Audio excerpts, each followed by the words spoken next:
ఇప్పుడు ప్రపంచమంతా కూడా హిందువులకు కావచ్చు భవ్య రామ మందిర నిర్మాణం అంటే ప్రపంచంలో నాకు తెలిసి గత 100 సంవత్సరాల్లో ఇంత పెద్దగా ఏ ఆలయం నిర్మించబడలేదేమో, అంత గొప్పగా నిర్మించబడుతుంది.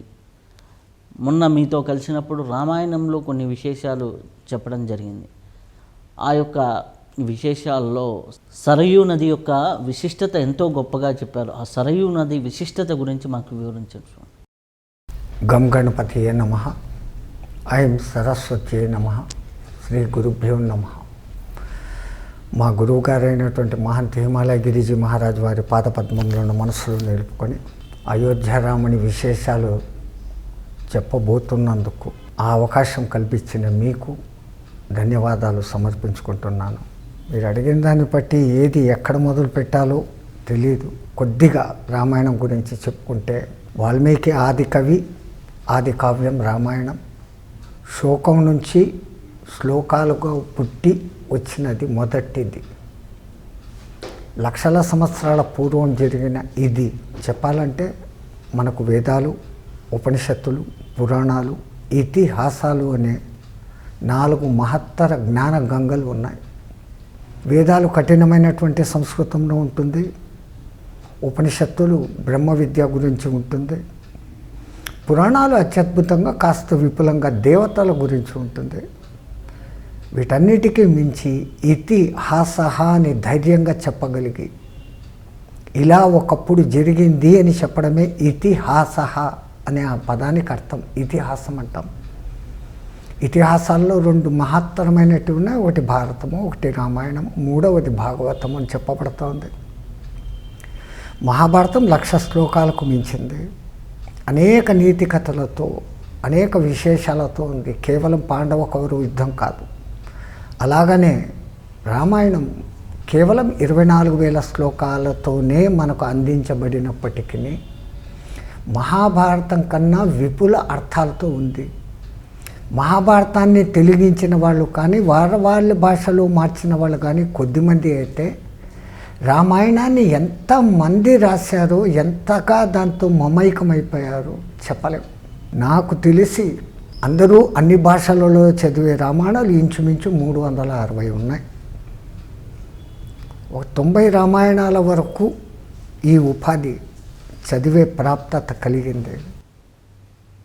రామాయణ విశేషాలు చెప్పాలి అంటే ఈ అన్ని రామాయణాలలో ఉన్న కొద్ది విషయాలను అలా చెప్పుకుంటూ పోతేనే రామాయణ సమగ్రత అర్థమవుతుంది. అఫ్కోర్స్ దీంట్లో అనేక ప్రక్షిప్తాలు ఉంటాయి.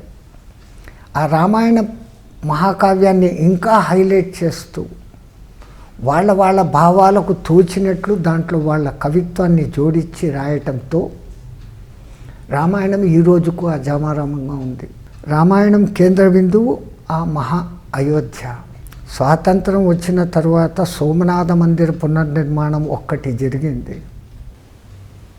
మహాత్ముడు సర్దార్ వల్లభభాయ్ పటేల్ నడుము కట్టుకున్నాడు.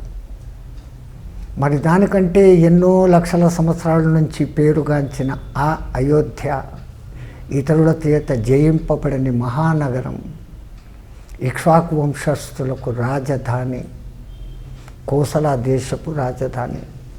ఉత్తర కోసల అయోధ్య, దక్షిణ కోసల మీ ఆంధ్ర ప్రాంతం అనిపించుకుంటుంది.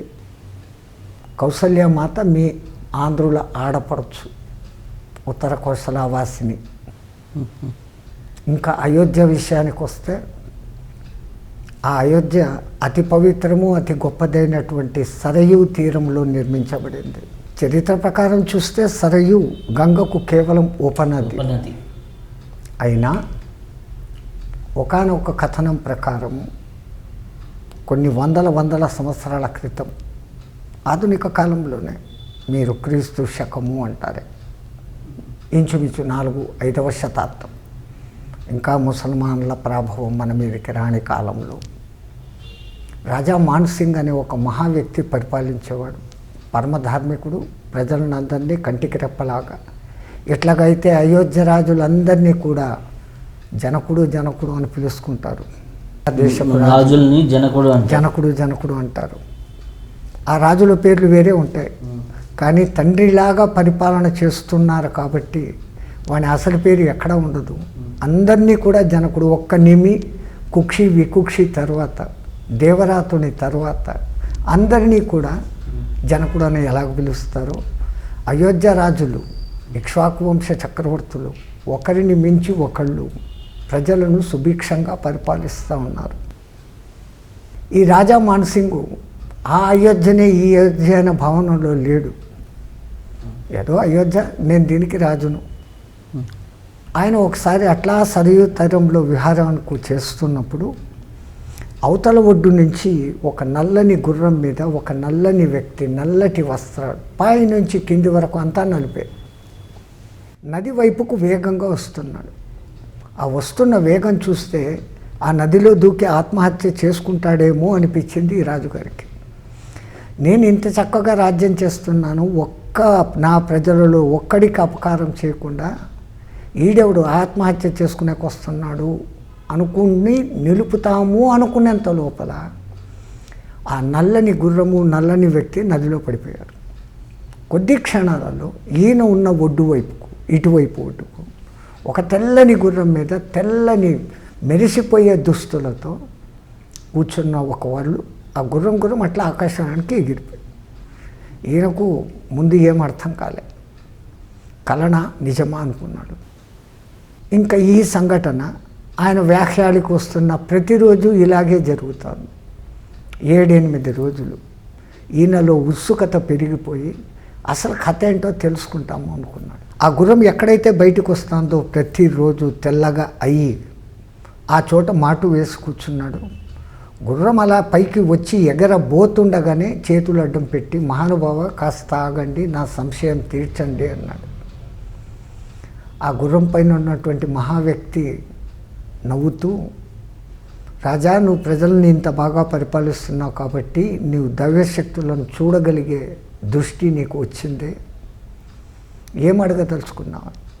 అయ్యా, మీరేమో అటుపక్క నల్లగా వస్తున్నారు, క్షణాల్లో ఇటుపక్కకు తెల్లగా అయిపోయిపోతూ ఉంటారు, ఏంటిది అన్నాడు. నాయన, నేను ప్రయాగ్రాజ్ను, ప్రయాగకు అధిపతిని, త్రివేణి సంగమం అలహాబాద్ దగ్గర ఏది ఉందో దానికి అధిష్టాన దేవతను నేను. త్రివేణి సంగమం అంటే ప్రపంచంలోని ప్రతి ఒక్కళ్ళు స్నానం చేసేదానికి అక్కడ వస్తారు తమ పాపాలు కడుక్కోవాలని. వాళ్ళ పాపాలు కడుక్కుంటారు, బాగుంది, ఆ పాపాలన్నీ నాకు చుట్టుకొని నేను నల్లబడిపోతాను. తిరిగి వాళ్ళ పాపాలు స్వీకరించే శక్తి నాకు లేకపోయినప్పుడు నేను ఇక్కడ వచ్చి నా పాపాలను కడుక్కుంటాను అన్నాడు. ఇది ఇంత చిన్న నది, గంగకు ఉపనది, ఇది నీ పాపాలను కడుగుతుందా, దీనికి ఇంత మహత్తర శక్తి ఏమి అని అడిగినప్పుడు, పిచ్చివాడ, రాజా రామచంద్రుడు, ఇక్ష్వాకు వంశ రాజులందరూ ఇక్కడ జలకాలాడారు. రాముడు పూర్తిగా తాను అవతార పరిసమాప్తి చేసేటప్పుడు తన దేహ పరిత్యాగాన్ని ఇక్కడే ఈ నదిలో చేశాడయ్యా. లక్ష్మణస్వామి, భరత శత్రుఘ్నుడు అందరూ అంటే సరయూ నదిలోకి వెళ్ళిపోయారు వాళ్ళు. తన దేహ పరిత్యాగం చేయాలంటే సరిలో నిమజ్జనం కావాలి, అంటే జల సమాధి, జల నిమజ్జనం. దాన్ని సమాధి అని చెప్పకూడదు, చనిపోయే వాళ్ళు జవన సమాధి అంటాం. వాళ్ళు ఈ అవతార పరిసమాప్తి ఏదో ఒక విధంగా చేసుకోవాలి. కాలం సమీపించింది, రామచంద్రుల వారు ఆ విధంగా దాంట్లో ఇదయ్యారు. అంతటి పవిత్రత ఉంది దీనికి అని చెప్పాడు. అంటే మీరు చెప్తున్న నిజమైన అయోధ్య ఈ అయోధ్యనేనా అన్నాడు. అవును అన్నాడు. ఆ మహానుభావుడు ఆయనకు దివ్య దృష్టి ఇచ్చి ఆ కాలపు ఆ మహత్తర అయోధ్యను వజ్రవైడూర్య ఖచ్చితమైనటువంటి ఆసనాలతో, తోరణాలతో, పన్నీరు అత్తరులతో చిలకరించిన మార్గాలు, రాచమార్గాలు ఉన్నటువంటి చోట రామాయణంలో క్లియర్గా రాస్తారు. రథాలు పోయేదానికి ఒక మార్గం అంట, పాదచారులు పోయేదానికి ఒక మార్గం అంట, వ్యాపారులు వ్యాపారం చేసుకునేదానికి స్థలాలంట, ఫుట్పాత్లు అని ఈ కాలంలో ఏం చెప్తున్నారో అంత అద్భుతమైనటువంటి సుందర నగరం. 7-8 అంతస్తులకు ఎక్కడా ఏది తక్కువ కాని మహాభవనాలతో ఈ రాజా మానసింగ్ కళ్ళకు కనపడింది. ఆ దివ్య దృష్టి అంతమైపోయిన తర్వాత, మహానుభావ, మరి ఆ అయోధ్యను ఈనాటి ప్రజలందరూ కూడా చూసేటట్లు నా కళ్ళకి ఎట్లా కనపడిందో అట్లా నేను కడతాను, అనుజ్ఞయి అన్నాడు. పిచ్చివాడా, నువ్వు చూసిన ఆ భవనాలలో ఒక్క భవనం కట్టేదానికి కూడా నీ రాజ్యం అంతా అమ్మితే సాధ్యం కాదు, అది సంపూర్ణ వజ్రవైడూర్య ఖచ్చితము అన్నాడు. మరి నా ఆశ తీరేది ఎట్లా అంటే, దాంట్లో నుంచి నువ్వు చూస్తున్న భవనాలలో నుంచి 16వ వంతు భాగంగా కట్టుకో అన్నాడంట. ఈరోజు ఎవరైనా అయోధ్యకు సందర్శకులు పోతే అక్కడున్న గైడ్స్ మిమ్మల్ని తీసుకెళ్ళి సీతా గుంగట్ ఉఠాయా స్థల్, అది ఇది కౌసల్య మందిర్, దశరథ మందిర్ అనేసి మీకు చూపిస్తారు. ఆ భవనాలన్నీ ఆ మహానుభావుడైన రాజా మాన్సింగ్ కట్టినట్టే. అంతటి అయోధ్య, ఇంతటి సనాతన ధర్మమైన భారతదేశంలో ఏదో కొంచెం జరగకూడనిది జరిగి, అక్కడ ఒకటి పాడుబడిపోతే తిరిగి పునర్నిర్మాణంగా జరుగుతున్నటువంటి రామలాలా స్థానం విమర్శ కాదు, ఏదో కారణాల చేత అక్కడ ఇంకో మందిరం వెలిసింది, ఇంకో మతస్థులది. 370 ఏళ్ల నుంచి కోర్టు కేసులు నడుస్తున్నాయి. తీరక మాలో ఆగని మంట రేగి పరాకాష్ఠకు చేరి ఆ బాబ్రీ మసీదు కూలగొట్టడం జరిగింది. దాని చరిత్రలో ఒక దుర్ఘటన అనుకుంటామా, ఒక మహాఘటన అనుకుంటామా? మత వైషమ్యాల మాట కాదు, జరిగింది. ఆ మహత్తర సన్నివేశంలో హిందూ మంత్రులే ఆజ్ఞాపించి హిందూ సాధు సంతులని కూడా చూడకుండా ఫైరింగ్ ఆర్డర్ ఇచ్చారు. అప్పుడు మీకు బుల్లెట్ కూడా తగిలిందని ప్రత్యక్ష నిదర్శనం, మాకు ఇక్కడ బుల్లెట్ తగిలింది. ఈ జన్మ ధన్యమైంది. ఇంకా ఎంతకాలం బతుకుతామో మాకు తెలియదు, కానీ ఇప్పుడు జరగబోతున్న ఆ భవ్య రామ మందిరాన్ని ఈ కళ్ళతో మేము చూస్తామో లేదు. ఇది అయోధ్య. ఇంకా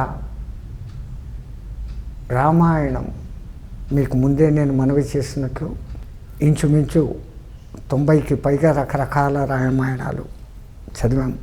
వాళ్ళందరూ ఇప్పుడు తమిళనాడులో కంబరామాయణం కావచ్చు, కేరళలో పట్టాయప్పన్ రామాయణం కావచ్చు, తిట్ల కవిగా పేరుగాంచిన కన్నడ కవి చౌడప్ప, ఆ మహానుభావుడు కూడా రామాయణం రాశాడు. ఇవన్నీ 6, 7, 8 శతాబ్దాల కాలంలో రాయబడిన పురాతన కథలే. ప్రచులితంలో బాగా వచ్చి మూల రామాయణానికన్నా బాగా ప్రసిద్ధము, హైలైట్ అయింది. మీ ఆంధ్రాలో మొల్ల రామాయణం, భాస్కర రామాయణం, విశ్వనాథ సత్యనారాయణ రామాయణం, ఇంకా అతి సమీప కాలంలో మైసూరు గణపతి సచ్చిదానంద మహారాజ్ వారు కూడా రామాయణం రాసినారు. వ్యాసుల వారు మహత్తర గురువుగా మనకు ప్రసిద్ధి. ఆయనకు రామాయణం మీద ఎంత ప్రీతి అంటే తన 18 పురాణాలలో కూడా రామకథను ఒక అంశంగా చేర్చాడు ఆయన. అంత కూడా ఆయనకు తృప్తి తీరలేదు, అంతటిది ఈ రామాయణం. రామ ఆయనము అంటేనే రాముని యొక్క ప్రయాణం. ఎక్కడికి ప్రయాణం? ఆయన 2 సార్లు ప్రయాణం చేశాడు. ఒకసారి ప్రయాణం చేసినప్పుడు అంతా విజయాలు సాధించుకున్నాడు, సీతను సాధించుకున్నాడు, ధనుర్భంగం చేసినాడు. రెండవది కష్ట నష్టాల యాత్ర, కానీ దాంట్లో చివరన లోక కళ్యాణం జరిగింది. సీతాయాం చరితం మహత్ అని కూడా దానికి ఇంకో పేరుంది. గాయత్రి రామాయణం అన్న పేరు కూడా దానికి ఉంది.